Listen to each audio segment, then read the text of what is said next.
The rough up, like the rough needed fluffing. That stuff was a mess. You do. Absolutely. Well, welcome everyone to the Centerville City Council meeting being held on here at June 17th. Council all beat me to the seats. Sorry, I told Chris up I had to meet him in the parking lot after. Wasn't a brawl, but but I did talk to him outside briefly. No pre-planning on that. It's just I just got caught up. Okay, so let's get going on our city council meeting. We want to welcome staff that's here tonight. Staff, I was noticing that we had to put Dave up even higher, that but we had good participation tonight. I'm glad to see we're more interesting than the NHL playoffs, you know, which have been fascinating. So we welcome the public that are here tonight, and with that, and thank you everybody for joining us. Let's do a roll call to see if we could vote tonight, because we have some important voting matters. Meekum present. Summer Hayes present. Eamon present. Hurst present. Plummer present. Thank you, council, for all being here. Thank you, staff that helped put this agenda together as well, too.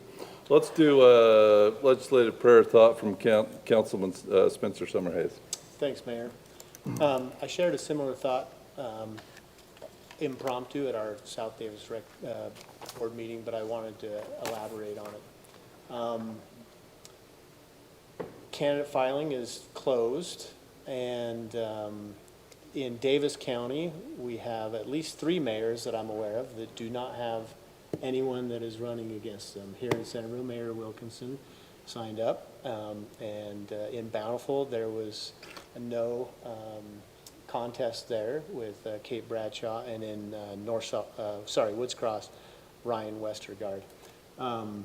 And I think highly of all 3 individuals, so let's get that very clear. But the question is, why didn't anybody else run? Is it because these individuals are so great at what they do? I think that's partly because of it. I do worry that we have some apathy in our general populace. Is it because, frankly, public service comes with a heightened vitriol and mean-spiritedness in today's public square, and how can we improve that? I don't know that I have the answers, but I ask those questions. Pew Research published back in 2023 the background into candidate quality and what drives elected officials to run for office. Noting that Americans' negative feelings about politics today and elected officials extend to their views about the quality of people who run for office and the reasons why they do it.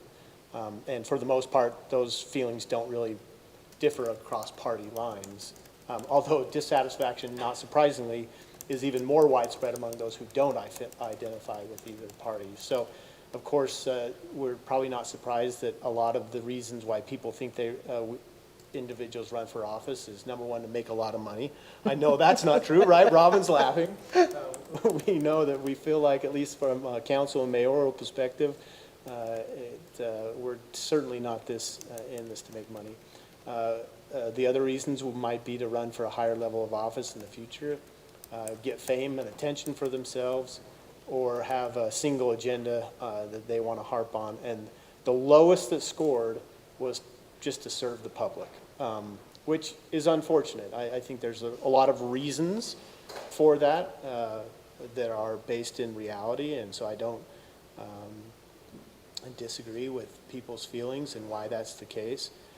But my thought tonight is this, that I'm just filled with a lot of appreciation for those that sit up here with me on an elected official basis, each one of you, because at times, and many times, we're the subject of heated attacks or disparaging comments, and that can be a challenge. And you ask yourself, why am I doing this?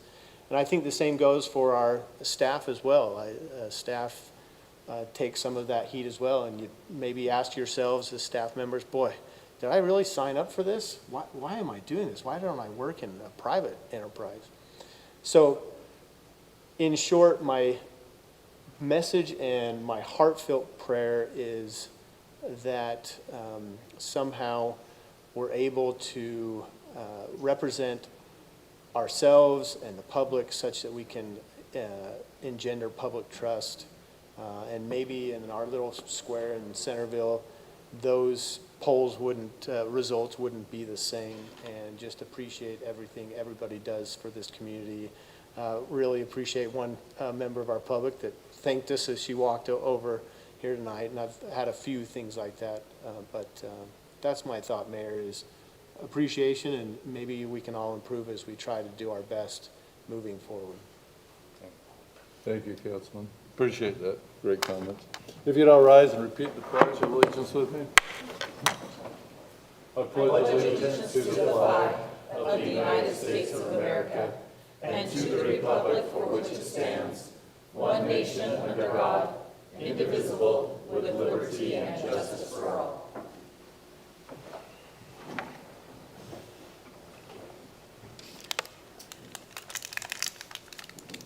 All right, moving on. Open session.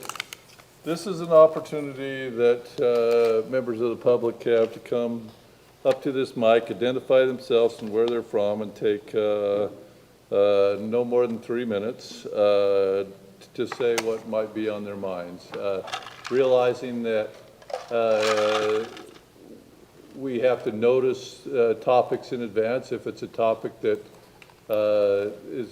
is obviously going to be very useful to the city, we'll follow up and get that on another agenda. So we can't discuss about it in detail, but we'd like to do this open session because it helps us to see what might be on the public's mind. With that said, there are some public hearing issues tonight. We have the public hearing on the fiscal year 2026 final budget, and we have a public hearing on urban deer control plan.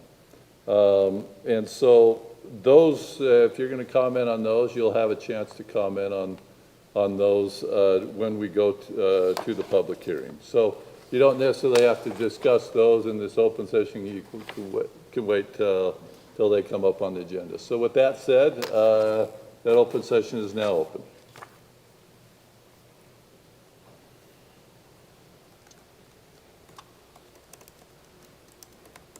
Is there a microphone?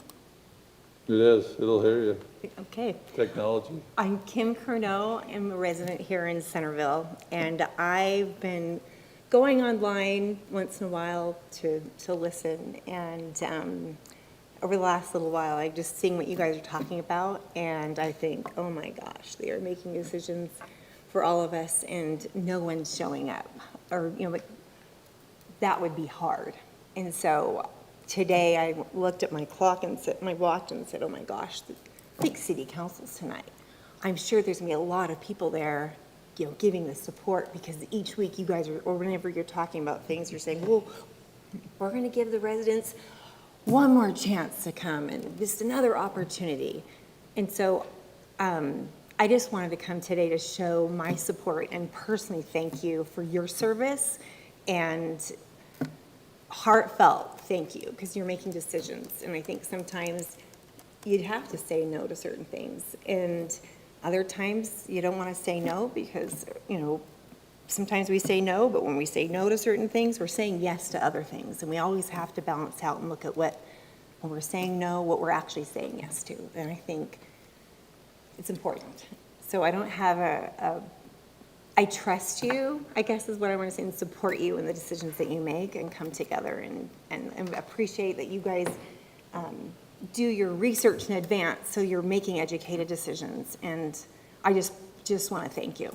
So, and to have people in the city, as residents might come and complain, and yet they're not here to come and support and thank you. And you don't always make easy decisions or hard decisions, and so I appreciate you and staff. Like, I love the city, and I love the opportunity that I had for so many years to give back and do the 4th of July and work with you guys, and everyone put up with my craziness sometimes, but I just want to say thank you for your service. So thank you. Thank you, Kim. Thank you. So, in reference to Councilman Summerhay's comments about people not getting involved in politics and it being hard for staff, if you want anything that's even harder, be the parade, the 4th of July chair. Let's see how emotional people get. And she did that with her and her husband, so we appreciate you as well, too. Thank you. All right, let's go on to, anybody else on open session? Seeing nobody else, we'll move on to our business items, okay? Let's go to the first item, the gun range lease agreement, 3-month extension on that. And it looks like Chief's coming up here with a visitor. We do. We have with us Brad Rasmussen. He's on the Centerville Small Arms Association board. He's here to answer questions or be of any help he can. So council, tonight we bring back to you another lease extension for the gun range. We've been working closely with the association to hammer out a lease, and it's taking longer than we thought. We've been working on getting a remediation quote, so we have kind of an idea of how much to anticipate for eventual lead remediation when it comes that day. The association also just met with the Trails Committee and had a really good conversation last week about interface between trails and the range. And I think we've got the insurance kind of hammered out, and so we've kind of been working all through all these little details, and then now it's going to come down to just writing out the lease and trying to find a good, equitable lease that we can all work with and kind of meets everyone's needs. So it's going to take a little bit longer than the time we want to make sure it had the appropriate time to write out a good lease. So we're asking for another 3-month extension to go through the end of September. We've had great conversations. I think ultimately the lease we had in place wasn't far off from what we're trying to accomplish. It was just the implementation on the Centerville Small Arms Association side of some of those agreements we had made in the first place. Val has been great. He's their current president now, and we've had a number of conversations. So the last one, Chief wasn't there, but Lieutenant Barnes and myself, we met, and I asked for a business plan, and they've submitted a business plan to us that we're reviewing with a lot of great ideas of increasing signage. Really, a lot of it is eliminating some of the rule breakers that we've been seeing up on the range who just aren't following the rules, and the Centerville Small Arms is dedicated to resolving those conflicts that we've had and scheduling issues.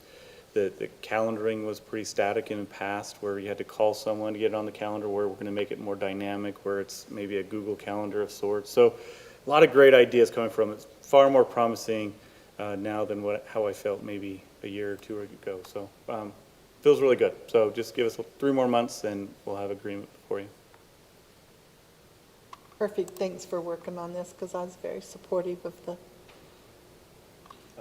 Brad, anything that you want to add that might help council, or did Chief cover it and Brent? Well, I don't know. I think, I don't know this lady. It's fun to see all the councilmen up here and work. With my job, I show up to a few councils and see what happens, and I know the effort you guys put in, and some of these things get really difficult, just kind of the way society's changing. I mean, with guns specifically, and we're getting more afraid of them, and it's nice to have the ability to have a facility this close to people where they can learn safety and, you know, have the ability to get kids out and do stuff in a more organized, safe thing than just going up in the hills and shooting. So, you know, I think, you know, working with the police department and trying to get everyone on the same page so we're communicating better, I think is a really important, and I appreciate you guys. That's probably all I really have to say. Thank you. Any questions, council? Do you have it all? I appreciate the Centerville Small Arms meeting with the Trails Committee and making sure that I think that's been a concern in the past, is just safety around the gun range as well as the trails, so thank you. Thank you. So we're looking for motion on amendment number 4 to the gun range lease amendment agreement. I'll make that motion. Do you want me to say any more than that? Just the gun range lease agreement amendment number 4 that will extend the agreement for an additional 3 months. It'll expire on September 30th, 2025. Second. Motion is second, further discussion? Let's vote. Aye. Aye. Aye. Aye. Aye. That passes unanimously. Thank you. Alan, thank you, Brad. All right, let's go to Black and McDonald Streetlight Maintenance Agreement. Oh, the man, the myth, and the legend's walking up here. Hi, Carlos. Let's go, baby. Here she is. There's the legend right here. Oh, there we go. This is Melissa with Great. Black and McDonald. So, yeah, we are here to renew our contract. We've had really good service. I feel like the reporting online has been a great benefit. It's cut our staff time down. We still do get some of the elderly people that have a hard time navigating it, but as I've listened to Lauren explain to them how to do it, I feel like she's helped them to be able to accomplish that. And I think it's worked out really well. We've had a great partnership. We had a couple things that's beyond their control. Supply and demand is still a tough thing on a couple of issues, but I think we've worked through that, and I'd like to recommend, but if you have any questions for her, that'd be great. Oh, by the way, I'm happy to answer questions. she just got married last weekend, but she didn't want me to say anything. No, I don't, but it was great. It's a pleasure to be here. Thank you guys all. Yeah, I'm happy to answer any questions. I think, he's right. The reporting tool has been really good. I actually looked up some numbers tonight before I came, and there's been 201 streetlights that have gone out in the last year in Centerville, and only 16 of those actually came from residents, so that was good. Our night guys are out there. They're fixing everything when they need to, so thought that was good for you guys to know. But, yeah, anyone have any questions? So you've been pretty happy with the agreement? Yeah, Mike? number one, they're out at night looking for lights, to be out, which that's something that we used to have to pay somebody to go do after hours. That's part of their contract. I think a lot of times if they find one and they try to do a quick fix even right then and there. So I think it's a good benefit to the city. We have gone up a little bit more in cost, but we're still trying to get all the undergrounds and everything caught back up to where I think you're always going to have some underground stuff that's going on, but it's been very manageable, I believe. Is there any areas where there's more light problems than others in the city? Where we continue to have problems or I don't think there's any one spot. That's how do I say this? Probably some of the biggest problems we have with this and lights that we don't own. I'll just kind of maybe leave it at Okay. that. That's what I was getting at without, so. I didn't want to say much about that, but Because yeah. I talked with you about Because one we of keep those. getting those coming back and back and back, and we report them, and, yeah. She reports them for us, too. That's the I beauty do. of I have it. lots of those Are you assuming conversations. the HOAs, I would guess, where they're private lamps? Is that, sorry, I don't want to. I don't think they I don't go into wanna- private areas at all, No. more just designated street.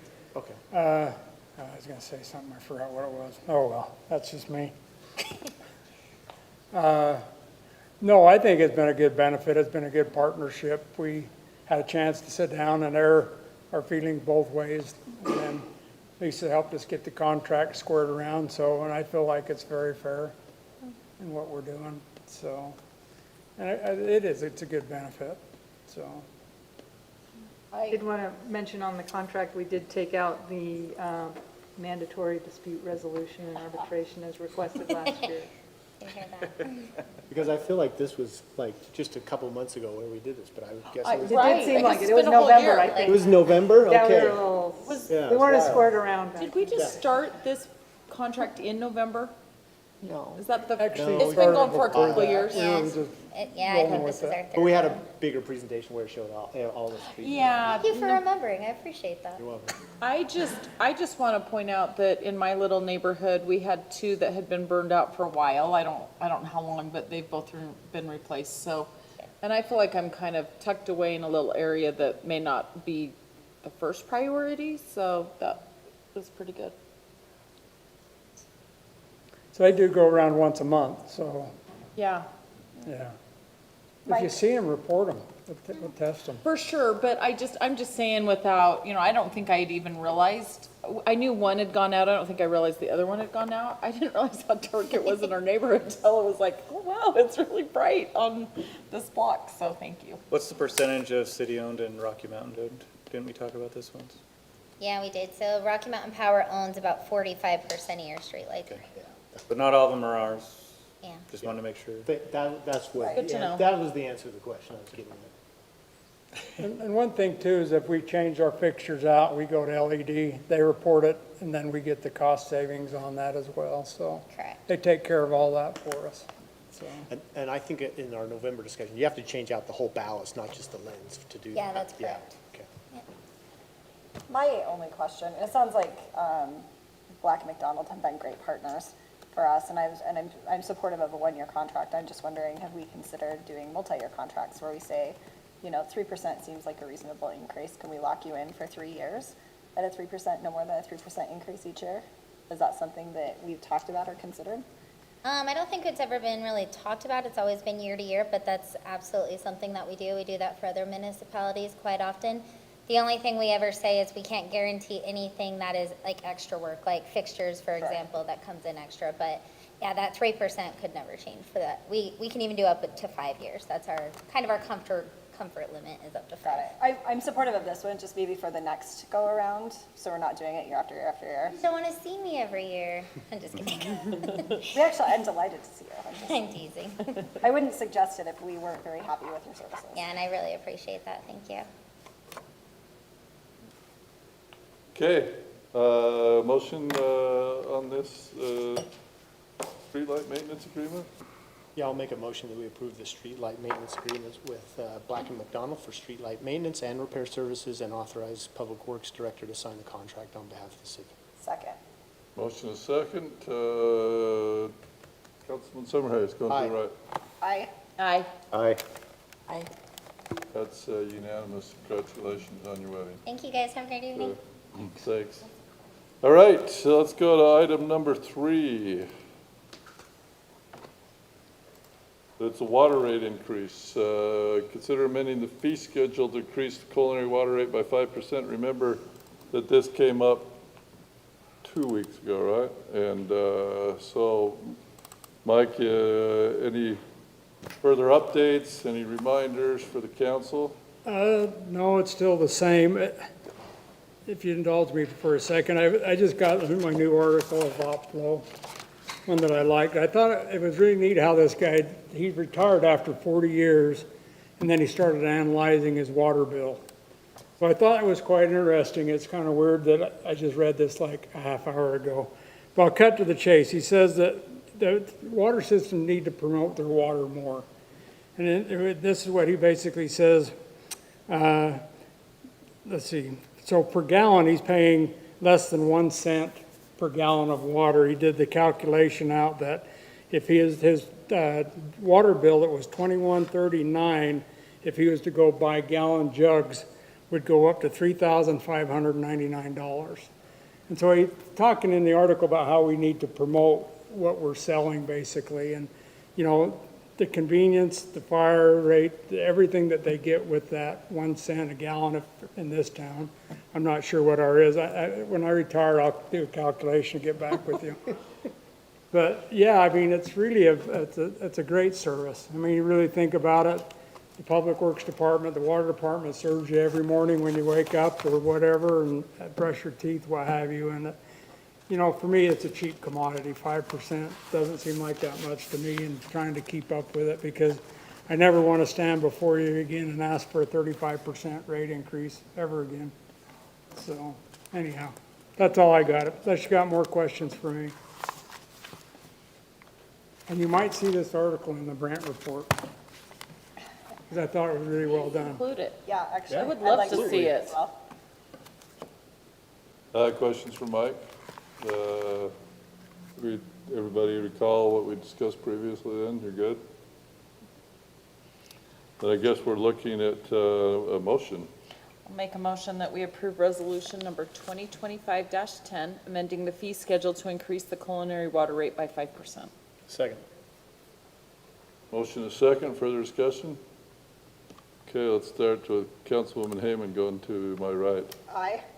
Aye. Aye. Aye. Aye. Motion passes unanimously. Thank you. And thanks, Mike, for your reports. All right, let's go to item number 4. We're going to do a public hearing on this one in the fiscal year 2026 final budget. Nate's, you should have that thing memorized by now. Just about. Do you? Okay. Until you ask me about it, then I'll probably Let's forget do about it, it. man. Let's remind the public and everybody what we're doing here tonight. Yeah, so tonight we have the approval of the final budget for fiscal year 2026. And then we also have the setting of the property tax rate for the next year. So that's, going into the budget, that's the only change I have from the previous meeting that we held 2 weeks ago, is that we received our property tax information county. And so the tax rate that has been set is 0.0012, which would generate $2,330,249 in property tax revenue. And so again, just to remind you how property taxes work, we receive the same amount of revenue year over year unless we have new growth or we go through the truth in taxation process and increase the tax rate. And so this revenue number reflects $55,470 of new growth that happened here in Centerville. And just for your information, so the average home in Centerville, according to the county, is valued at $582,000. So for a primary residence, the average household would pay $384.12 for the year for Centerville property. So that is the only change that we've had for the budget. With that increase in revenue, it did adjust the amount that we were able to transfer to the capital projects fund. So you'll see that the transfer increased to $280,000, which then decreased the use of fund balance in the capital projects fund. But those are the only changes that I have. Are there any questions? And a decrease in our rate from last year, which was 12.10. Correct.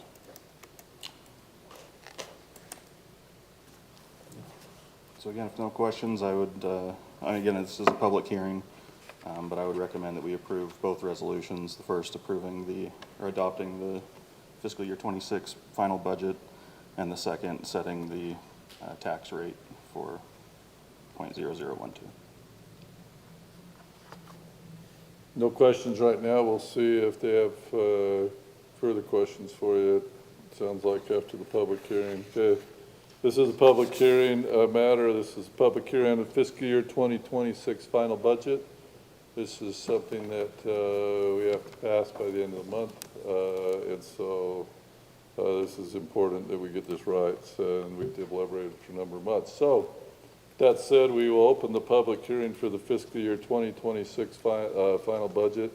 Any member of the public is free to comment. Just identify yourself and where you're from, whether you be in person or whether you be online. That is now open.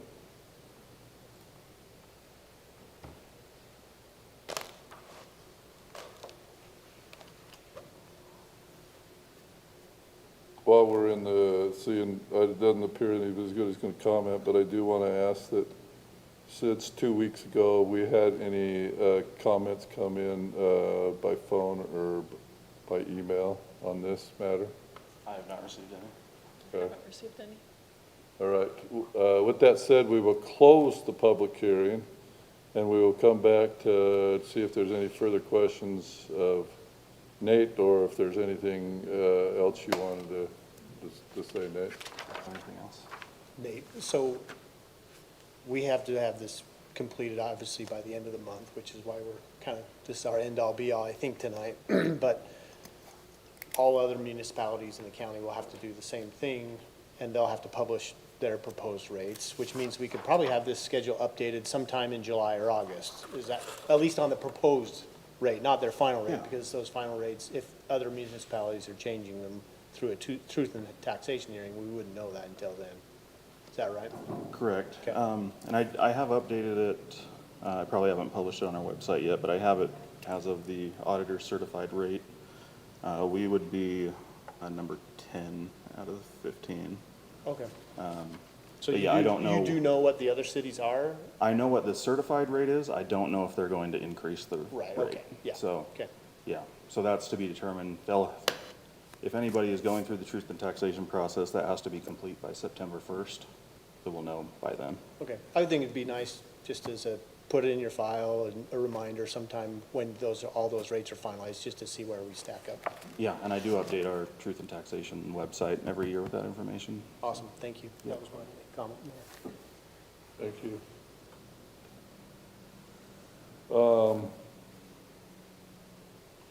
No further questions. I guess I'm looking for a motion. Lisa, do these need to be separate motions, or can we combine them into one motion? You can combine them. Okay, I'll make a motion that we approve resolution number 2025-808, adopting the fiscal year 2026 final budget, and also approve resolution number 2025-09, setting the real and personal property tax rate for the general fund at 0.001200. Second. Motion is second. Further discussion? Yeah, I've made my thoughts known about this budget. And there are some things in the budget that I don't agree with. But overall, the budget on the whole, I do. So because of that, I'm going to support this budget. Thank you. Okay, any other further discussion? Councilwoman Hurst. Aye. Begin our voting. Aye. Aye. Aye. Aye. And thanks, Nate. And thanks to staff. Thank you. Yeah. I know how hard this is to put it together, so 6-month thank you process. guys. It's a long process. It is a long process. Appreciate everybody's help with it. You can Thing is, sleep. Nate, we kind of do enjoy it, right? Trying to gonna fit say, you're a the numbers puzzle guy. together, Yeah, right? exactly. It is Yeah. fascinating. It's just tough conversations you have to have as you're trying to navigate through, but Really just see you enjoy it. It's Yeah. so sadistic. A little It's bit. the worst process. Nate, Holy little bit. cow. Yeah. I mean, Hard. But I'm so glad that y'all like it, so. Not better than so, that to you. Likes numbers. Yeah. Appreciate that you guys do. Nate just. I don't have to interpret what a one means. A one means a one. No. But I like my job better than his And job. maybe Shaylen's job. Touche. Yeah, no, seriously, thank you guys. Thanks, Nate. Next item, are we gonna do, is this one we're doing or not doing? This is the one, so this item, the budget amendment requires a 7-day notice. There were some changes to state law that some items could be a 5-day notice, but nonetheless, we missed the 7-day notice on this budget amendment. We do need to get it approved before the end of the year, so what we'd like to do is just I'm sorry, what? End of the month. I'm sorry, end of the month, end of the fiscal year. Yeah, Sorry. yes. No, thank you for clarification. So the end of the end of the month, so if we could just schedule a virtual meeting next week sometime, that way we can just do it online, but we'll do the presentation at that time, but we'd like to maybe iron that out right now, what days might work for you. Nate, what days are available for you? I can try to make it work. Nate's got. Are we gonna crazy do a schedule. public hearing in the virtual? Yes. Yeah, we'd have to do that. Okay. There was some thoughts of presenting the information now and approving it at that meeting, but I don't think that's right to the But resident who does might that be watching it. mean if you have to do a 7-day notice, that we couldn't do it until Wednesday? Tuesday. Next You can week? count the day of. So it'd be Tuesday of next week would be the earliest. Check with your legal counsel. We already did. Over your shoulder. She's shaking her head. If we don't count the first day, we can count the last. Yeah. If we don't count the tomorrow first day, is we count one. the last. That's what If we gave it tonight. Yeah, if we give it tonight, tomorrow's I was one. gonna say, are we gonna be able to? Tuesday is give it day tomorrow. 7. That's all, I'm do just it trying to Tuesday ensure that night? we meet the No. proper Have the noticing. notice prepared look at and this. could publish it Well, that's a debate. tonight. Nonetheless, If we Wednesday or want to do it on Thursday, Tuesday, if we you wanna can make it make that Tuesday. happen, or we can do Wednesday or Thursday. I can do Tuesday. Tuesday or Wednesday? Or If we do it Thursday? tonight. Yeah. Whatever. So, Tuesday, just make it early, 6 or 5? Can we do it earlier, like 5, 5:30? Oh, boy, you guys are I still have a- around. If not, you're set. If you're taking it down to the wire, then you're.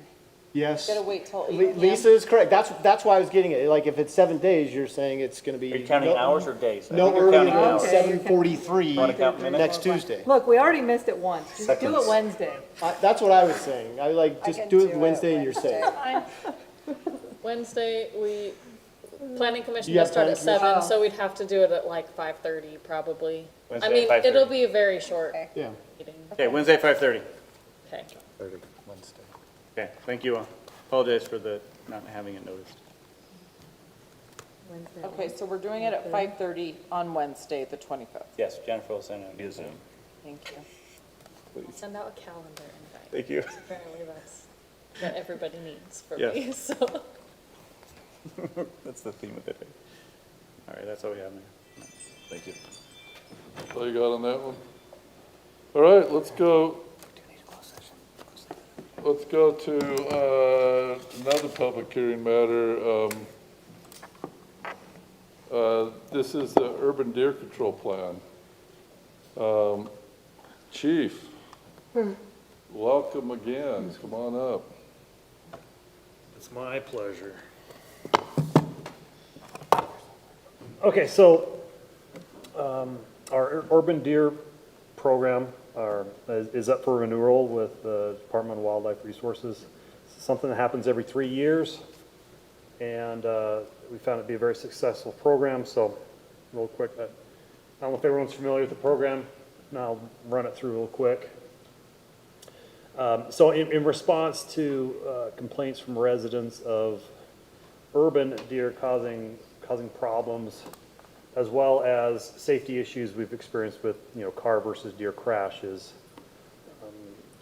About 10 years ago, maybe longer, 2012, we partnered with DWR to implement a program to kind of control the urban deer. And an urban deer is a deer that resides in the city year-round. For the most part, they're born in the city, they live in the city, they forage in the city. Eventually, they die in the city, usually a non-natural death, right? They get hit by a car, they get stuck in a fence, something happens. And so these are not the natural deer. Early on in the program, they started with trapping, relocating. Bountiful was doing around the same time. And I credit Bruce for some of this past history here. He was involved in the program early on. And DWR did some studies and tracked the deer that were relocated and found that about half died after being relocated.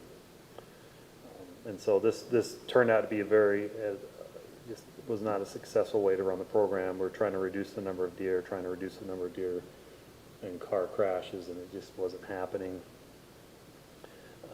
So right around COVID time, the police department took over the program, and where we had the officers do the deer controlling, so we call it. And since then, we've seen a dramatic decrease in the number of deer problems and almost eliminated the car versus deer crashes that have resulted in reports to law enforcement.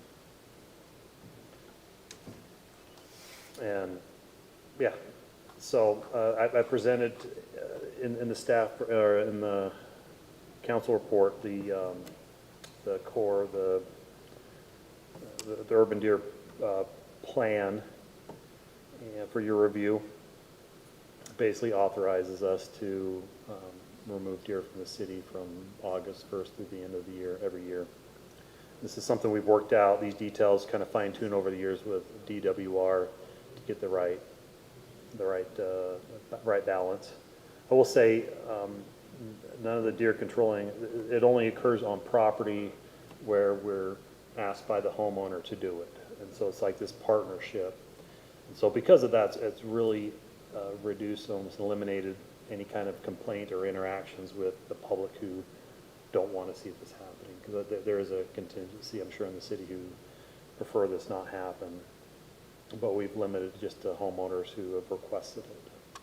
Do we also notify neighbors so that if they hear a gunshot in their backyard, they know what's going on? I don't think so.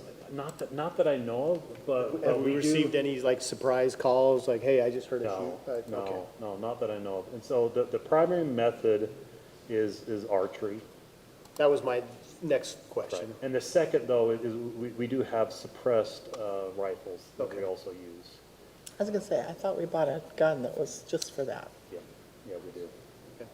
Thank you. And what we've really found, because initially, when we started kind of this program, we allowed some residents to join in and help with it.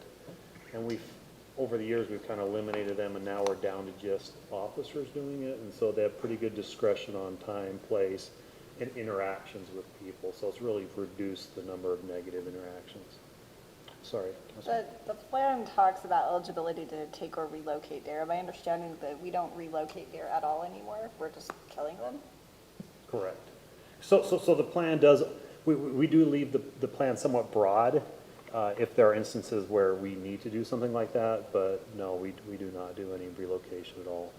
We found it's been a lot of work, and ultimately the deer don't survive. You're taking urban deer who have lived here in the city. They eat roses, right? They eat, and then you put them out in the wild and they just don't, it's very stressful time for them, and then they're dumped in an environment that they can't survive. What do you do with the Oh, great question. remains? Yes, so we maintain a list of residents and people from all around who want the meat. So basically, we It doesn't go to waste? oh, not at all, not a single one. So we shoot the deer. If there are antlers, we remove them, and those get returned to DWR, and then the residents will come and pick up the deer and take them and process them.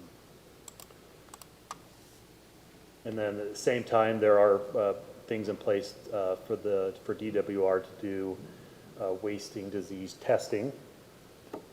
And it's my understanding that so far we've had just one case in Centerville. And it was actually found on a What kind of case were we talking about? Wasting disease. wasting disease. Wasting disease, okay. Yeah.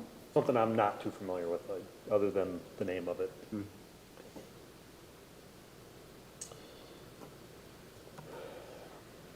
Any other questions on the program?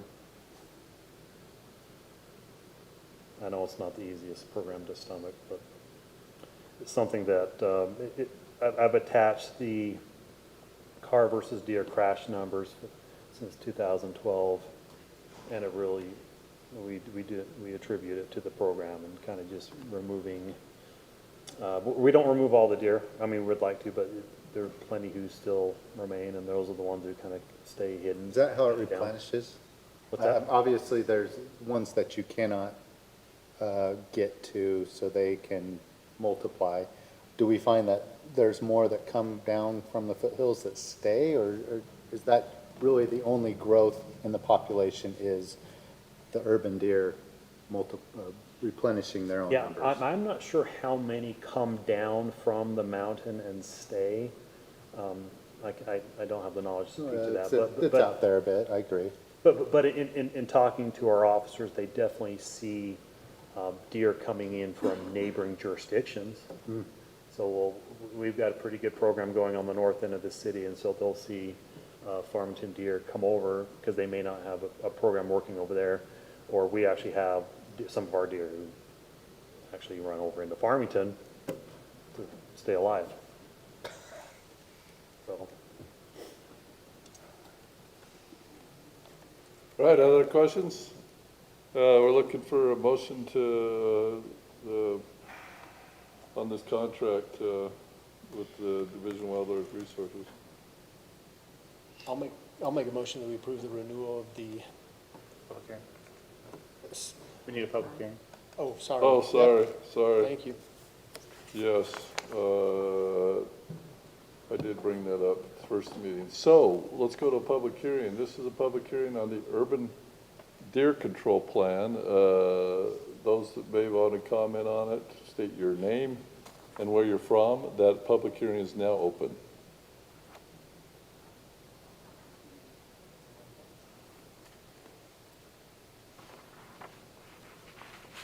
Seeing nobody commenting, we will close that public hearing. Unless something else has come up in your minds, I'll assume there hasn't. I will look for a motion on this issue. Lisa, remind me, or Chief, what COR stands for? Sorry, 1 second. Okay. COR. Wondered the same thing. I'm looking at the control plan. Control plan, control, I'm not gonna, not gonna guess.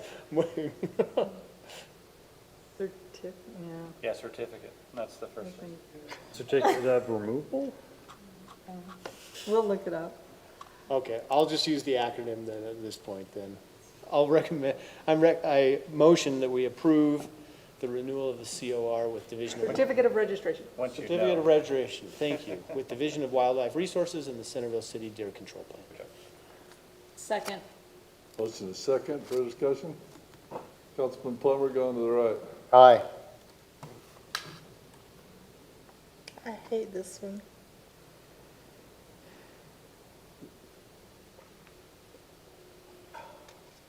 Aye, but I'm not very happy about it. Aye. I abstain. I'm gonna say aye, and I just wanna say, part of my reasoning is that while I don't love killing animals that are just trying to live here, I also would be very concerned, I mean, the statistics are really strong. Like, that's people in cars that could be injured or hurt, and so I agree, I don't like it, but I think it's really important that we consider that they're living in an area where they're going to be hit by a car possibly and injure. I couldn't vote for it, and I didn't for the first while. We had, it's amazing, there's nobody here. I've been here when there's been over 100 people in here over this. The one thing that did kind of sway me just this much is the people who provide for their food with their gardens, and it had gotten to the point that they couldn't. And that was the swaying thing was there, like, you know, we provide for our family all year out of our gardens, and we can't grow a garden at all. I don't have the background and expertise to offer an alternative solution, and if it was relocation to a viable place, I would support it. I mean, I kept finding myself thinking, can't we just do like they do with cats and just spay them and then leave them there so that they're not repopulating, right, and eventually. So there get them, is, and but- I've tried to get them to look into this, and I can't. In Idaho, there is a town that shoots them with a dart that actually sterilizes them. Oh, see, that would be cool. And I was all for that, but I couldn't get anybody to go along with me. So while I'm not voting against it, I can't vote in favor of it. I understand that. We've already voted, but I that still doesn't make them where they don't eat the garden or they're I not know. being hit by cars. I get it. You know, Except it reduces the amount of them, because eventually they That's- would go down. that's If we true. could sterilize, we would, you know, have less every year. all right, If we know they're coming from repopulation of That's where urban most of deer, them we come- aren't that's where most of tagging them them, come so we from. don't really know that, right? Well, if you have them in your neighborhood, you get to know Rexburg the has deer. Bear World, we could do Deer World next year when we come up for We this. could do Deer World. Hey, Solution right there. we don't have to raise taxes anymore. Just fun anecdote, my home in Ephraim was at the mouth of Ephraim Canyon, and so there, and I had a big field in front of my home, and there was not uncommon to have 100 deer in that field just grazing, and it was amazing, and I loved it. I had a council member who was very upset about it and wanted, I jokingly say, machine gun mounted on the light poles to just take out all the deer because they were killing all his plants and killing all of his food. So it was, what I could say is what we do here is better than what other cities are doing. It's very focused. So I love the deer too, so I get it. But it's, and I also told this council member, you know, you don't get mad if you move to Florida and your house floods, right? You live next to the mountains, deer are there, they're part of your life, but when they start making your life there, that's when those two interface. Those deer came down, fed, and went back up the mountains, and it was amazing. And I would But say when they don't bed and stuff like that, that's when it becomes a problem. my neighborhood pocket experienced that Yeah, a little different. 7, 8 years ago, where there was a 6, 7, 8 deer that hung out in the general block of our area, and they were just always there, but they were crossing the street, they were crossing back in Main Street and going just back and forth, and you would see cars nearly. But I will tell you an interesting thing growing up here in Centerville. They're gone. I never seen a deer. I can remember the first time we started to see deer. My dad took my uncle that had came to visit with the spotlight out, driving around town. You're not gonna believe this, but we're gonna find a deer. We didn't have deer in Centerville growing up. That was not something, so it's not like they've always been here. They, we built up into their, And now it's squirrels. Squirrels. Raccoons. Okay, let's move on. Let's go to first responders, first mental health contract. Chief? Still me. Okay, so this contract, first responders, first, we're asking that you sign their contract allowing them to provide mental health services for our police department officers and staff. This is a service that has up until now been provided by a company called Previdence. And due to some internal issues, we were wanting to change companies. And First Responders First is a program that's come highly recommended. It's founded by a retired Salt Lake officer who has gone into mental health counseling and started his own program. We've had a long history with this officer and him providing services off and on to our department in other capacities. And I'd say, I mean, administratively, there was a lot of issues with our previous company. But the main benefit that I see coming from First Responders First is that they offer in-person, annual or biannual, however you want to set it up, mental health check-ins with the officers and staff. Under Previdence, this was something that was done online with a quick questionnaire with some, rating questions. And this one, and based on that, the rating on the online would depend on whether someone reached out to you and they try to set up something. This one's a guaranteed, at least once a year, maybe twice a year, in-person visit with a therapist for every officer and staff. are they required? Yes, we will be requiring it. And how do your officers feel about that? That, there's some mixed feelings. I will say though that in the last 4 or 5 years, our department and law enforcement in general there's been a big shift in perception and embracing of mental health services. It used to be something that officers would keep extremely quiet in fear of, never in our department, but generally speaking, fear of having repercussions if it was discovered that they were going to therapy or if they had issues they were working through. Their fear for their job or reputation. And now it's gotten, just the discussion has gotten so commonplace that it's getting to the point where we truly are viewing mental health as we do physical health. It's just something that gets worked on. And so But why do we force them to do it? just so, We have state law. Is it, that's what I'm So, asking. well, we have Are we state- required to It's do not it? necessarily required in state law, but there is this requirement where we're required to deal with their mental health after they're retired. So there's some level, in my mind, of some preemption, right? Of trying to deal with potential issues now so they're not lingering. And if you allow it to linger, then it's just bigger, right? And so I think there's some level of just trying to address it while they're working here. Because also we don't want that incident to happen where, does that make sense? Like, we Yeah. want to start having the conversations now, or at least normalizing it to some extent. So, yeah, and I think it's a mean, great idea. I don't think we're gonna get as much pushback now as we did, 3, 4 years ago. I know But we've yeah, had it is kind of some. controversial to have a requirement, but it is, Do most do most of our local police departments require it?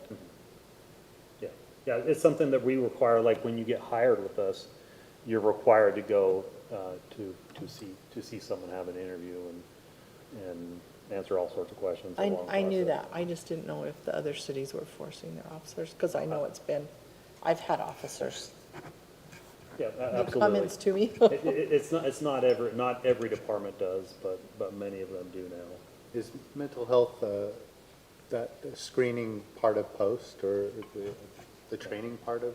No, it's our pre-hiring process. But you do have a physical requirement,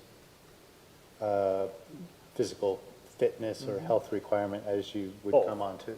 Both, yeah, so- you have a physical So that fitness as you test say, you and- liken it both to the mental health, to the physical health, you have that physical requirement as well. Yes. Right, and to be honest with you, it's the mental health that typically worries us the most and typically will get you in trouble more as a city, as an employer. So this particular company does require once a year wellness check-in for mental health, yes? I mean, Or is that that's on something- us to decide as an agency and what we want to include in our plan. And that's what we want to include in our plan. And they're able to facilitate it.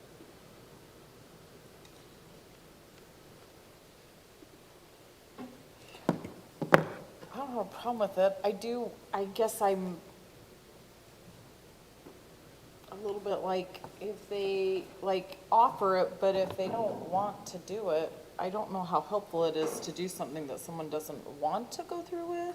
Right. And you would think that, but just to have face-to-face with someone else who's trained in talking to people and kind of pulling it out, even if they don't divulge anything. What is nice about having a universal, everyone goes to see someone, is it removes the stigma from it. Sure. Right, because those, if it's optional, and you have an officer who goes in and talks to the therapist, comes out like, okay, so-and-so went and met with the therapist, what's he talking about in there, what's he doing? And the next guy decides like, no, I'm not gonna do it, because I don't have any issues, I don't have anything to think about, or you think you don't have any issues. And so next thing you know, you're putting all the pressure on the guy who does decide to go talk to the therapist, and so it is kind of one of those things, like, we all just go do it, right, and then even if the officer just goes in there and sits and refuses to say anything for the 30 minutes or whatever, I don't see that happening. We're all likable people, we like to talk, we like to, but, yeah. And you talk wouldn't to know that yourself- if it happened, would you? What's that? You wouldn't know that if it No, happened. no, nothing comes back to us. I was gonna say, on the flip side, unless they personally want to provide that feedback, it's Right, but they did, confidential. yeah, but So the question I have is, in how many instances has an officer said, I really don't want to do this, but I'll do it, and then they've come back to you and said, oh, I'm glad I really did that? Yeah, I don't know, we've never had the program during Centerville. Right, we've never mandated the in-person discussion. Up until now, we've done the online assessment, and based on that, the assessment would be reviewed by the companies, and then they would reach out to officers and have a phone conversation with them and decide if they needed to go see someone else. So under prevalence, it wasn't. Right, Is prevalent. there a metric, since this would be the first year, to determine if or how well this works? Other than just observation? Probably just observation. We don't get a lot of specific details back from the companies. They, like Previdence will give us reports on general concerns they may have as a department as a whole, and then they'll then use that to provide training to the department. We get numbers back on numbers of visits by officers, as well as the program and bylaws extended to family, spouses and children of dependent age. And we are also looking at including marital counseling, which is not something that we've been able to provide before. Chief and I have discussed this at length. We do offer EAP still to our officers, but there is a different type of therapy sessions you get through the EAP. As we've used it, it's somebody that's in training. It's still very a helpful therapy session. But this is more geared towards what their profession is. And I think, again, just even if one officer visits, just I say EAP, even if one person uses it, it's worth the dollar, right? It's worth, and this program, I think, is one of the better programs. I'm glad we're trying out a different program, a different provider that's going to help that. And the big part of this is EAP, everything's kind of arm's length away, but this is even further. We don't need to know the specifics of what the officer is going through. And now we don't even have access to that information at all, which is kind of what we want, is that wall separating us between. Absolutely. So we don't have the, so that's why this contract's critical for the police officers, and that's why we support going this route, and not just sticking them with an EAP. They actually get to pick their therapists that maybe have a little bit more experience in what they're dealing with. So first responders first will go through and vet therapists and only hire those or employ those who have history and have training in dealing with first responders and all the various therapy techniques that work in this field. And I'd say, once again, it is a requirement by the state of Utah to provide a program. You know, you can definitely do minimal, and you can definitely do higher, and I think we found a good program that provides resources and is proven to be effective. When we first started the program, its utilization was pretty low. And as it's gained steam and officers has been normalized, it actually, we more than doubled what we thought we would use this last year in number of sessions. Price rise, where are we from the old company to the new company? In the end, it'll be about, I bet about the same. The old system, under Previdence, they'd want to have you sign a contract for a whole year, so many sessions, so many things, and if you didn't use it all, you lost them, but if you went over, you had to buy more blocks of them, and it got really convoluted, and you couldn't use sessions unless you pre-purchased them. It was kind of a ridiculous program. First responders first will bill monthly with an invoice based on utilization, like any other business does. Previdence had this model that was very, very difficult to work with. So when It was state very law, difficult to budget with. when state law came out with this requirement, sorry, Chief, there was a lot of organizations who stood up and said, I can do it, because there was this money and there was grant money floating out there. The state helped fund these. So you had some pop up that they were just all over the place, weren't they, Chief? And I think we're at a place now where the ones that are doing really well are standing out above the other ones. There's been Davis Behavioral Health is potentially getting involved a little bit more too. They work with one city that we know of, and they're just testing it. But anyway, we're starting to see the ones that are doing really well are standing above, and I think that's what we're doing now. Yeah, this is one I believe Farmington uses. So, Just a comment, I haven't finished my review of this contract, so we're just asking you to approve it subject to acceptable revisions to the police chief and the city attorney. But there is some timing on this, because we want to enter into it by July 1, so we can get out of the current contract. So, my apologies. right. We don't want a gap in coverage. Want me to make a motion? Yes. Is it a public hearing? No? No. Not this one? I'll make a motion that we approve the First Responders First mental health contract for the police department, subject to review and recommended changes from the police chief and the city attorney. And then authorize the police chief to sign the contract. I'll second that. Lisa, I have an editorial comment and a suggestion. Editorial comment, why are people capitalizing all of the names? We have search and replace now. It's a very easy process, and it drives me crazy when everything is capitalized. That's my editorial comment. My substantive comment, section J on the last page, the non-discrimination provision, it says first responders first shall not discriminate against any employee or applicant. I presume that's a city employee as opposed to a first responders first employee or applicant? Or is this a provision intended to ensure that they don't discriminate against their own people? It sounds like their own. Do we It's their care? own. I mean, Well, maybe we have to have our own contractors for certain federal, we need to make sure that the people we contract with I mean, I know that that's a federal requirement. I have never seen that be a state requirement. I know that used to be a pass-through requirement if I'm a federal Right. contractor, right? I Exactly, had- that's what I'm saying with but that pass-through, so do they 11 get some federal funds? 207. Sometimes our police department does file for some of those, so I can ask them about it. And the chief did have a couple other comments, but. To the extent that it's their employees, I don't care. Okay. Unless there is some state law requirement that I'm not aware of that would require us to include this in a service contract.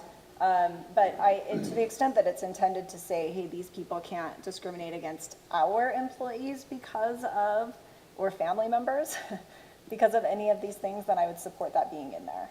And I would also add in any other protected class protected by the Utah Anti-Discrimination Act, which extends a little more broadly to the categories that they've identified here. Anyway, just clarify what that's supposed to mean. Do you have any issues with K? That was the one, item K right below J. I have issues with it. Yes, the chief's already, I thought you were I gonna don't bring that. love that. Yeah. It seems really open-ended. Yeah. Only, yeah, I would include, like, to the extent that they want to do that, they have to come get our permission first, to the extent we Yeah. even want to allow it, which I was just gonna say, can't I I'm sure they say take stay it out. consistent with their branding. Trying to think about how what they mean, and maybe they're saying, hey, within the Centerville Police Department, they may use the logo to, that would probably be fine with me if it was some type of the So internal, we have a motion, a second, are we no, giving liberty No, we're for just giving staff to? direction. Yeah, I was gonna we're just say. giving I'm just saying, I'd like to will you take look at This is that? further discussion. Yeah, I knew we were in further discussion, I just wanted to make sure. I just am saying, will you take a look at that? That does seem a little open-ended to me. Well, no, the motion is to allow staff to do whatever they feel is appropriate with this contract. I think our discussion just helps staff decide what is appropriate. I mean, because there might be, like you said, hey, they provide services to Farmington. So they may want to say, hey, Woods Cross, we provide services to Centerville. Is that marketing? Sure. Are we like freaked out that they go do that? Maybe not. Yeah, a little. Anyway, yeah, Lisa, you'll work to get appropriate. So anything else other than J, K, and no capitalization? Oh, I don't care about the capital. Does that not drive anyone else crazy? I'm sorry. Now that you say it, yes. It does, right? Well, now Like, that you've brought it up, Thank yes, you. but. Thank you. Should we talk about the Oxford comma? How do we feel about that? Ooh, Oxford comma is absolutely required. Like, no, I want to Absolutely. Say, are you gonna be against the Oxford comma, because we're gonna disagree on that. Also, I'm two for period, it. two I'm spaces for it. after Oh, it. yeah, there's no. Like, two spaces. So I'm all after for it too, so she started changing the way she wrote. All right. Anyway, sorry. Midnight. Totally for it. Anything else in that contract that you want to give staff So direction strongly on? about the Oxford comma. Anybody? Okay, then let's vote. Councilwoman Meekum. Aye. Aye. Aye. Aye. Aye. Never let it be said that we don't have fun discussions about nursing. Thanks, Chief. All right, let's go to item number 8. This is the GovWell permitting software services agreement. Mike Eggett will give us a little overview of this. Thank you, Mayor. So we started this beginning of the year looking for permitting software services. And I just want to read a little bit from the beginning paragraph because I think it encapsulates, again, the purpose for the software request. The purpose of this effort has been to provide a significantly improved customer service experience for applicants of building permits, planning and zoning permits, business licensing, and other permitting activities within the Community Development Department. This is even more important as more recently we have been receiving higher volumes of homeowner land development and building permit requests. The implementation and use of the software is expected to increase the efficiency and effectiveness of communication between permit applicants and city staff to shorten timelines, provide better customer service, and overall improve the applicant customer experience in interacting with city forms, policies, and payments. Further, this software is expected to allow for online building permitting application payments where current permit applicants are required to go into City Hall and or make a payment over the phone for building permit applications. And finally, the software is anticipated to improve the workflow and workflow timing of applicants between city departments and the applicants. I just wanted to read that because I think that that's a good summation of what the request has always been and why we brought it forward.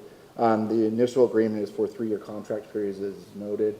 It is a $25,000 per year request that will be remaining that price over the 3-year initial period. There is a one-time implementation fee of $12,000 for startup of the system and migration of data and then helping preparing all the new forms. We are anticipating using existing monies within the community development department at the moment to cover those costs, so those would not be migrated through the fiscal year 2026 budget. That's the plan for those. I have shared the document with Lisa Romney. She's had the conversation with the applicant, or not the applicant group, excuse me, the software development group as far as the contract in the packet, and all terms have been agreed to both by the city and the applicant group. So what you have in your packet is the, I guess, final version of the document would be the best way to say that, Lisa, probably. And we obviously recommend approval as such in the packet. Have we looked into how we were gonna, I mean, I thought it was our recommendation that this cost is passed on to the applicants. Yeah, we are planning to do a fee increase inventory on all of our building permitting fees. That'll be some, actually, Cindy has already started looking at those costs relative to other cities to see where increases have been made.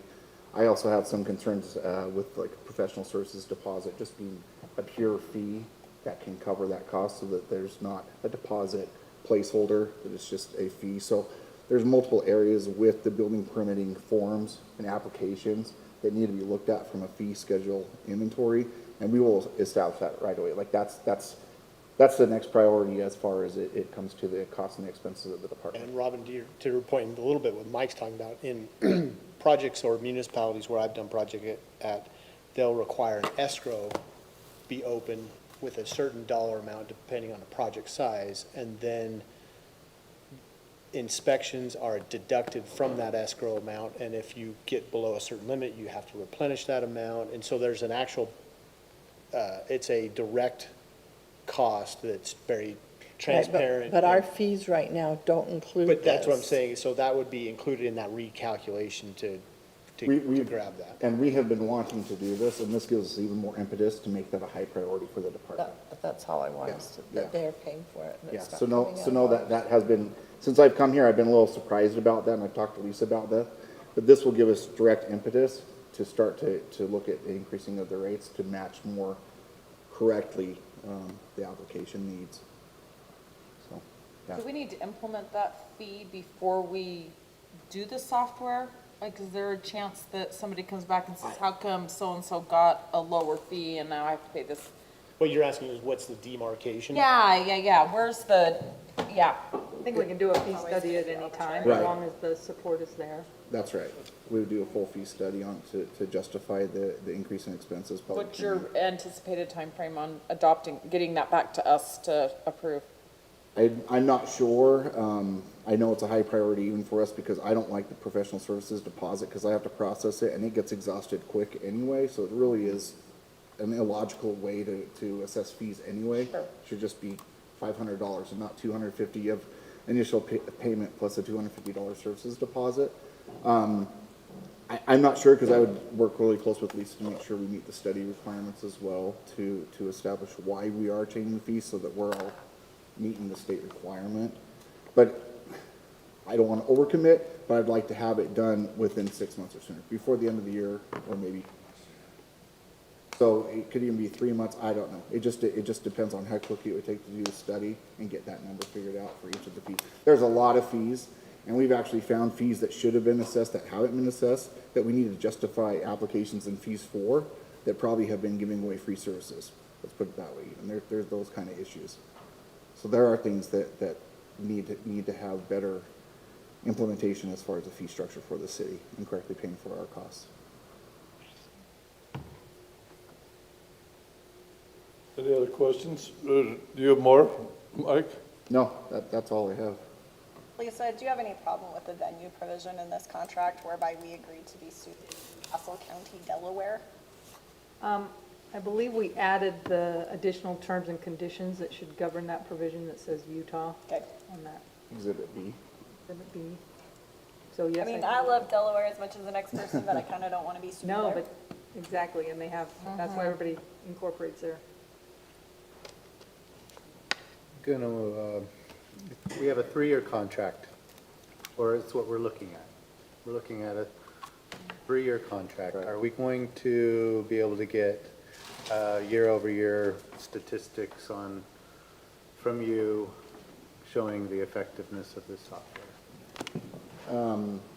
I'm not sure how to quantify that. I suppose we could identify, I mean, we know how many permits like we're processing every month, right? That would be nice. So they do have a reporting feature with the software. It's actually more robust than you would be getting right now through Donna. So I guess, yeah, I bet you I could probably, working with the technology company, find, if I knew what kind of reporting metrics that the council was looking for, we probably could produce a good reporting through the product. Think about that as well. Yeah, I'm, having seen the reporting capability of the software, I don't have concerns. I think once we knew what your targeted information you were seeking was, we could identify good reporting metrics for the council. Right. Do you have any idea, just, I mean, not exact numbers, but ballpark, how many building permits were approved in the last fiscal year, 2025? Oh, man. Yeah, because I mean, I it's in know the- Donna sends it. Does she send it? Does she adds it, provides you all right? that information. Yeah, I'm just I'll trying go to find think. her email. So as of end of May, the total number of permits issues was 126. Okay, so 25,000 a year. And those consist of building, electrical, mechanical, And like, Basically solar, everything, right? solar. and also pools. remember, there's planning and zoning permitting Yeah. permits that are being funded as well, that also would help to fund the software needs. I'm just saying the 25,000 a year, that'd average about 200 a permit. Just that right there. And you can't really add 200 to just the little electrical and the solar and things like that. So that's going to have to be, Well, can you? well, but that's not really fair because You may prorate it based off of the amount of the It's usually contract. tied to, yeah, it's usually tied to the value of the The actual- valuation. Yeah, the valuation. I mean, of if the you have a project. fee right now that's $25, are you going to up it to $225 when you've got another one that's $1,000 and you up it to $1,200? And to That's not gonna qualify, work. building permitting fees, those are pretty locked in, tied to valuation, right? But all the planning and zoning fees, in my opinion, are very low, and I don't Right. like that deposit, and there's fees we're not capturing. So there's definitely opportunities to gain revenue that we should be probably gathering right now. Yeah, I'm not saying gouge anyone. I'm just saying we need to appropriately collect the correct fees Right. to. Where do we get our valuation for those permits? Do they just bring those numbers in themselves? Usually the And do we general have a way to check those? General values? contractor typically puts it on the application, and then our building inspector will try to verify that with what he knows the quantities, the cost of the quantities within his marketplace, but we don't have any like third-party evaluating apples to apples on their valuation. So I do understand the nature of your question. Could somebody under evaluate their valuation even though it costs more? I think that could happen, right? See it quite often. Right. Where I go. where I Yeah. work. And I don't like it either, but it's really hard to prove that their valuation is under, unless the building official says, there's no way it's that, and then he'll ask for an increased valuation, yeah. Sometimes, you know, the contractor tells you one price and then ends up being a whole lot more. I'm not speaking from personal experience or anything. There was this recent case in New York. I kind of talked a little bit about this, but yeah. Yeah, what was that? Never mind. So it does I happen. was willing to pay the right amount. It was a little underbid is all. Any other questions? Somebody have a motion? I move that we approve the GovWell permitting software services agreement and implement and authorize our community development director to sign the agreement. Second. Motion and a second for discussion. Councilman Summerhays, going to my right? Aye. Aye. Aye. All right.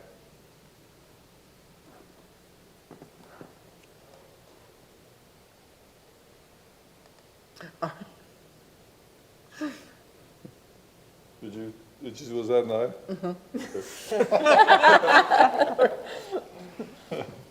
All right, thanks, Mike. Thank you. All right, let's go to summary action. We have bond reduction, Centerville Flex Building number 1 site, and we have a bid award on 2025 street overlays project. Yeah, Kevin was here for a while, but,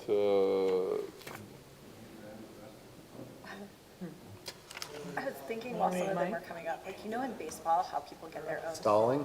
like, as they're coming up to Walk that. up, walk up. The walk-up music, like, I feel like our staff should have walk-up music. We're waiting for you, Kevin. They have questions, Came in just in time. summary action, Kevin. Don't worry, the second you walked out, it was. He just ran down to check out the pickleball courts. I thought Mike Eggett was gonna take a lot longer than that. I'm so sorry. So the street overlay projects this year, we got a really good bid. We haven't worked with C&B before, but we checked out some references they had. One was in Utah County. Let's see, Saratoga Springs. They've done some work for Saratoga. They gave them a really good reference. They said they would use them again. The bid was significantly lower than the engineer's estimate. I think the engineer's estimate was $1 million. So we felt really good about the price. The overlays this year is 400 west from Jennings Lane to the north end at Summerhill Lane. And then the Pheasant Village community, that subdivision is probably 12 or 15 years old now.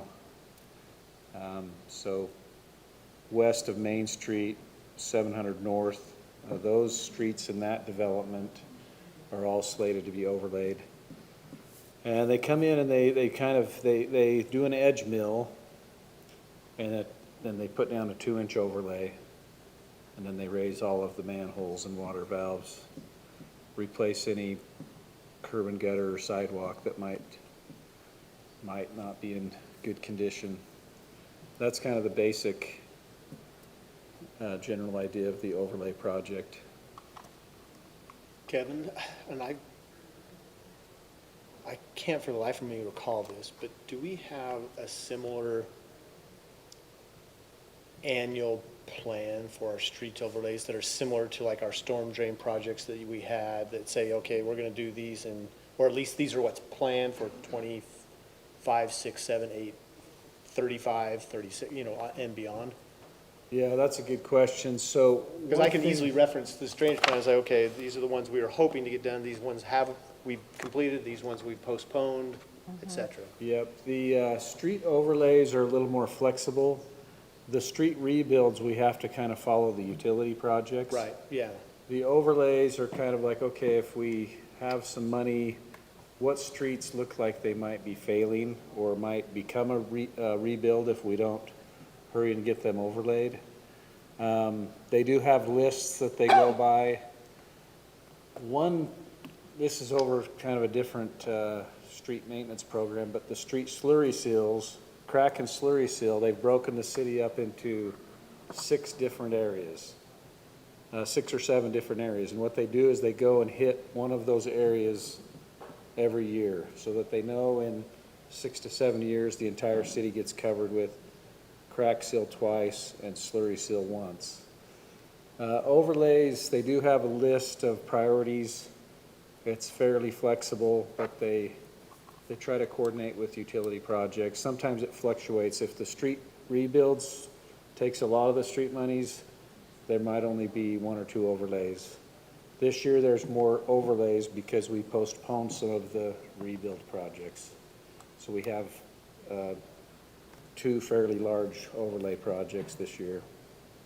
And how often do we do like even the tweener between a full street redo and the overlay? Like we'll do a mill and a new 2-inch. Yeah, so our basic, what we're trying to accomplish, we don't have quite enough funds to do so, but our goal would be to crack seal every 3 or 4 years, slurry seal every 6 or 7 years.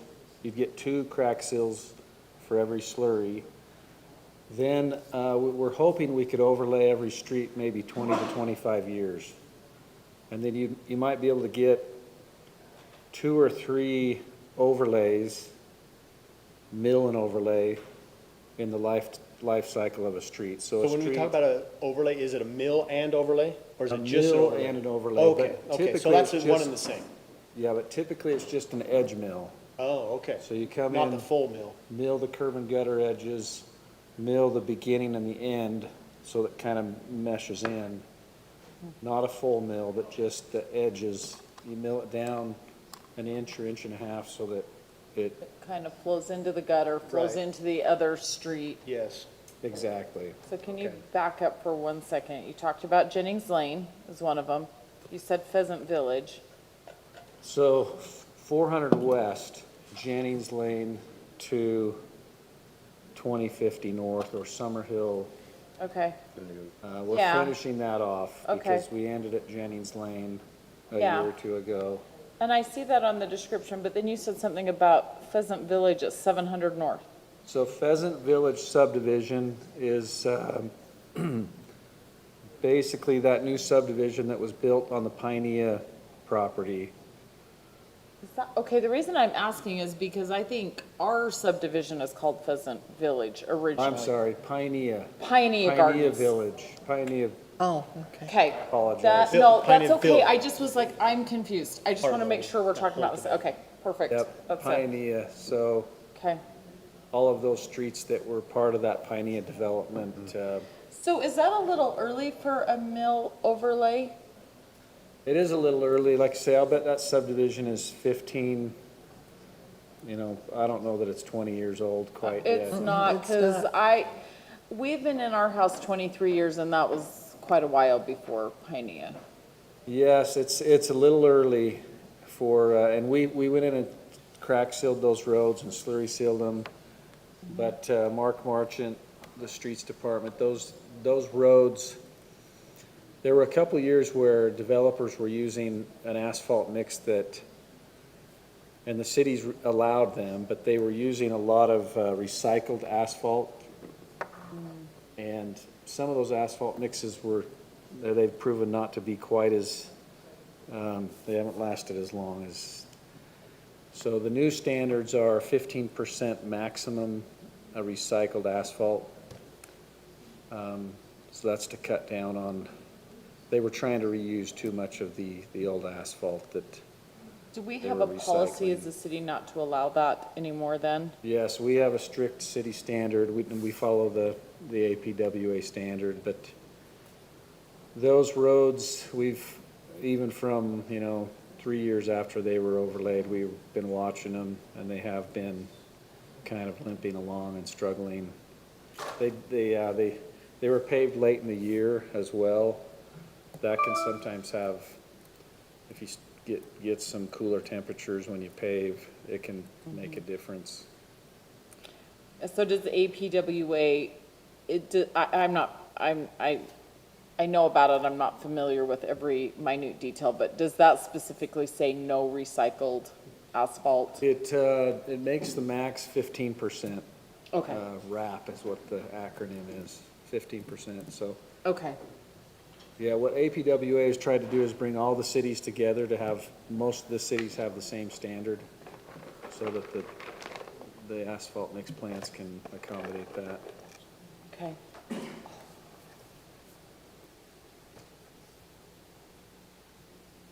Any other questions on those summary action items for Kevin? Just to remind, it'd be nice to have some kind of rough schedule to see kind of our order of next overlays in coming years. I'd like to drive them, just to. Yeah, we can provide that. I think, we've discussed this in the past, but we wanted to kind of get our culinary water master plan in place, and we got our storm drain master plan in place. The third leg is really our streets and making that all coordinate, and so that is something that we would like to come in the future on a work session and discuss street funding and street priorities and lists. Yeah, that'd be great. I like that. Thank you. All right, so I'm looking for a motion. Remember, on the summary action, you need to include each one separately with the amount. I move that we approve the bid award for the 2025 street overlays project to C&D Asphalt in the amount of $766,555. you gonna Do have we it? need to do the bond reduction too? Oh, do I need to do the bond? Yeah. I thought we said we had to do them separately. Can I combine them? Together. Yeah, you can combine them, I'm just Just have saying to- separate amounts. And I also move that we approve bond reduction number 2 final for Centerville Flex Building number 1 site in the amount of $18,750. Second. Motion is second, all right. Councilwoman Hayman, go to my right. Aye. Aye. Aye. Aye. Aye. Thank you. Next item is minutes. This is minutes review and approval from the June 3rd, 2025 work session and the June 3rd, 2025 city council minutes. Did anyone have any changes in looking over those minutes? Sounds Yes. like we do. Yeah, just a very minor change. The city council meeting on page 4, line number 4. It talks about including upgraded packaging equipment. It's actually depackaging equipment. It probably doesn't matter that much, but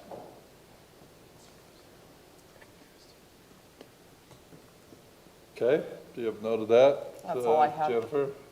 Anyone else? All right, look for a motion to approve the minutes. So moved as amended. Second. All in favor, aye? Aye. Opposed? Thank you.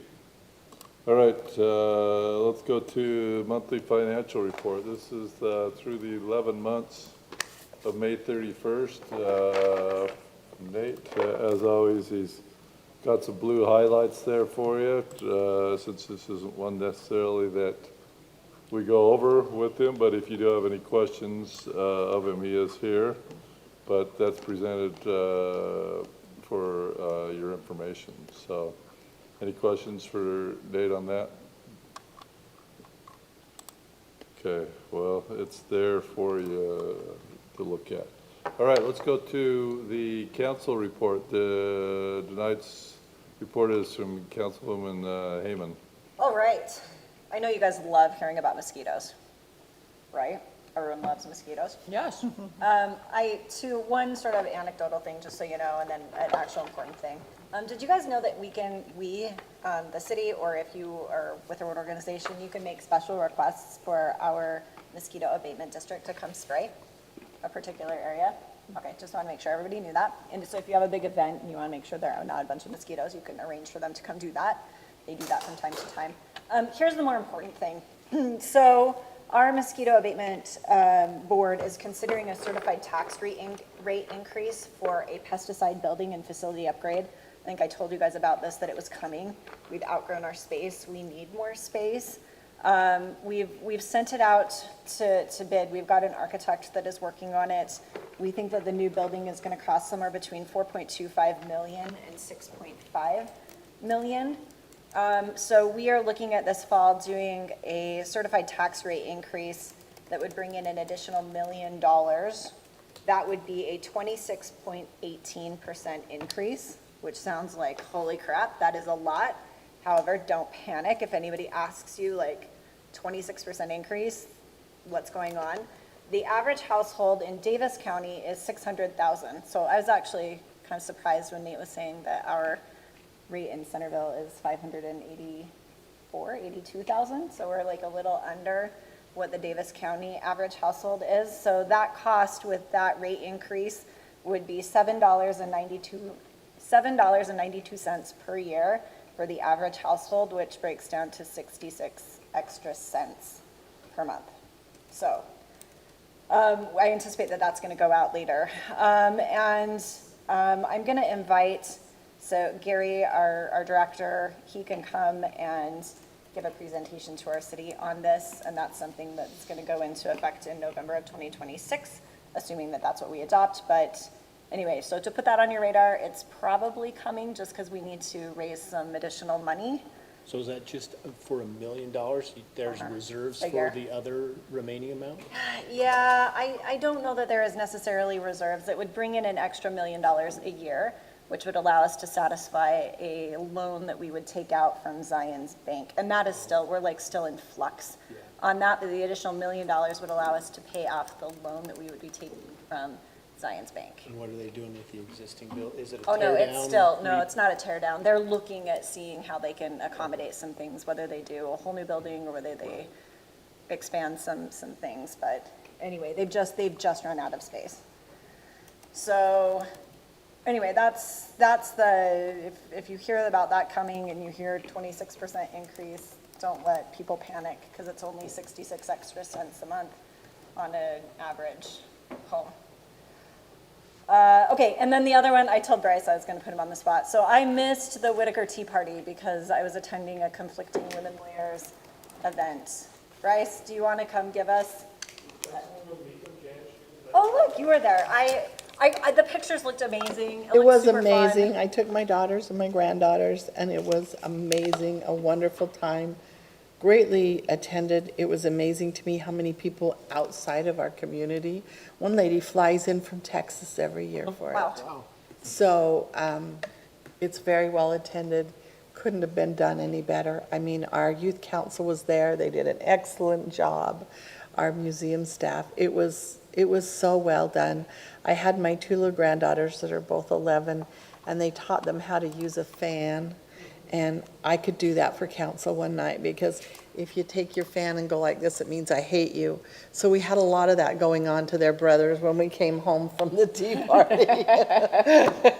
But it was delightful and so well done and so well attended. I was very impressed.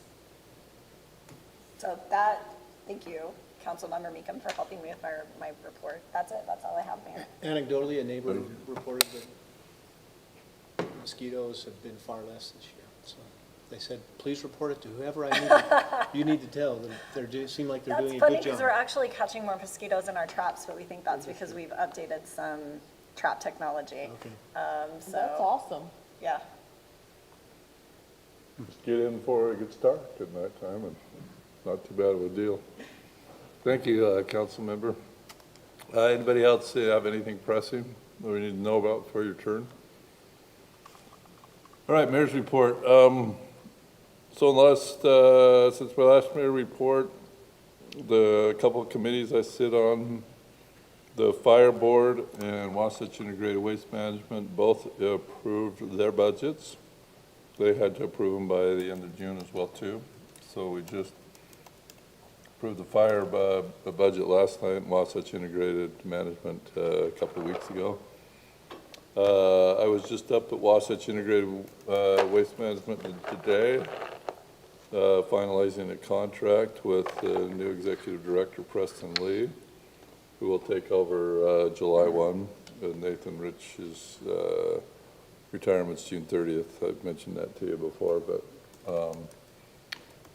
and then I also went to the 4th of July committee. They're doing a great job. Remember, the activities are going on. We got the entrepreneur fair on the 3rd. And then on the 4th, we have the 5K and the mile run and the parade. And then on the 5th, we have the children's parade, the games at the park, the headliner band, and the fireworks that evening. And pickleball on July 3rd. July 3rd, Yeah. 5:30. Yeah, and pickleball. Anything else I missed? Can I just add one thing, Gina? With the race up here on First East, Dual Creek has some pieces going across the road that need to be asphalted, or we're gonna have runners running through gravel. This is on 100 East. Right Okay. here, And right here. just right here? Okay, east of City Hall. Steve Thacker's in charge with Rotary. He told me it was a cross-country race. I was gonna say, gravel shouldn't stop. Okay. No, I'm just kidding. So, thank you, Councilwoman Meekum. And then, part of the report, fire, board meeting yesterday, you probably have seen popping up on your phones, a red flag warning. My most recent one here says, red flag warning in effect from noon Thursday to 10 p.m. Friday. Chief Stewart said that's when there's higher than normal winds and low relative humidity causing a big increase in fire risk. He also reported that he's concerned because we've already started strong in the state. I think he said 314 fires to date. Just be aware of that. Be careful. Know what, a little bit more of what a red flag warning is, and so he was a little concerned about that. So you may want to pass that on to our residents. Any other questions from me? Okay, if not, we'll go to city manager report. Thanks, Mr. Mayor. The one big item I want to talk about, I say big item because that's what it's referred to in this two-pager that I sent you. There's been a lot of questions about this BLM land sale that might be adjacent to Centerville or throughout the west. So I just wanted to give you an update. I actually reached out to the Ferguson group today and just asked if they could provide me some information on what they're dealing with. And so he provided a two-pager for myself, and I just forwarded it all onto you. Ultimately, it's part of the reconciliation bill that the Senate Energy and Natural Resources Committee, which Senator Lee is on that committee, is the one who's recommending. To keep in line with President Trump's policies of cutting spending or increasing revenue, Senator Lee is proposing increasing, let me read it directly from here, raising revenue by way of oil and gas leasing, mining, and the sale of land currently under the jurisdiction of the Bureau of Land Management and the National Forest Service. So ultimately, that's what they're proposing, but everything comes together. If the Senate approves the one big bill, then it goes to the House for their consideration. They have a conference and they discuss what it means and what will be approved. So we're not anywhere near that. Don't know what the timetable is for this. But ultimately, the conversation I had with Mike Miller today, it's kind of fascinating how they prioritize this. There isn't necessarily a priority for local municipalities on this. It's surplus land, which is similar to what we have to go through, right? We have to auction and things like that. But adjoining property owners could be on the first list, which that piece that's on the hillside that might be up there is adjacent to the range, and so maybe there's a possibility there. He did say in the past they have prioritized homelessness or homeless advocacy groups to be first in line for these types of land that they sell, but he says rarely does BLM ever sell public land. Their goal is actually to maintain and own public land, so the likelihood of it passing is really questionable, but we'll be following that and keep you updated. Might reach out to BLM and just express that there might be some interest in some property up there and see where that goes. Yeah, so it's not BLM that would be, it's Forest Service. Forest Yeah. Service. So it's Forest Service and BLM. For us, it's Forest Service. Correct. So that's really all I have, Mayor, right now, unless there's questions for me. Groovy. Thank you. Thanks, Brent. We do have a need for a closed session tonight regarding character competency of an individual or an imminent or pending litigation. If somebody wants to make a motion to go to closed session without returning. Make a motion that we go to closed session to discuss what the mayor just mentioned, and with no intent to return. Second. He said it right, I Oh, figured he had it. Motion is second, we gotta do it, we need to do a roll call vote on this. Lisa has something. What do you? Oh, no, I just want to make sure the vote. Oh, okay, the vote. Chief. Councilman Meekum. Aye. Aye. Aye. Aye. Aye. There's